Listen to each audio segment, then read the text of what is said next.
জগন্নাথ প্রভু দেখো, দুটো গোপাল বসিয়ে রেখেছে আমার প্রভুদের, কি সুন্দর লাগছে দেখতে না ছোট রথটা। তো সকাল থেকে অপেক্ষায় ছিলাম কখন রথ টানবো, কখন মেলা দেখতে যাব, কখন, কারণ এই যে আজকে জগন্নাথ দেবের রথটা আবার একটা বছর পরে আসবে, মনের মধ্যে অনেক আশা, অনেক আনন্দ, অনেক ভালোবাসা ছিল যে যাবো রথ টানবো। তো গাইজ দেখো, কথা মতো চলে এসেছিলাম রথ টানতে, আর এতটা ভালো লাগছিল ওখানে, খুব খুব খুব ভালো লাগছিল। আর গাজলে, এটা হচ্ছে, তোমরা গাজল তো চিনতেই পারছো, সবাই তো গাজল চিনোই। আর গাজল থেকে ভিডিওটা কে কে দেখছো অবশ্যই কমেন্ট করে বলো।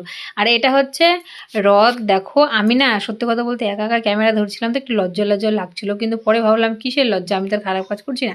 তো তারপরে দেখো আমি সব মানে যতগুলো রথ ছিল প্রত্যেকটা রথ হাতে টেনেছি, আর প্রত্যেকটা রথেরই কিছু কিছু ভিডিও আমি করেছি। তো এখানে দেখো কীর্তন, মানে এক একটা রথের এক একটি, কোনো কোনো রথের সাথে বক্স ছিল, কোনো কোনো রথের সাথে ডিজে ছিল, কোনো কোনো রথের সাথে এমনি কীর্তন হচ্ছিলো। আর এই রথটা দেখো এত সুন্দর লাগছে, ছোট্ট। আর ছোট্ট রথগুলো দেখতে সব থেকে বেশি ছোটো ছোটো বাচ্চারা নিয়ে এসেছিলো, তো খুব ভালো লাগছিলো।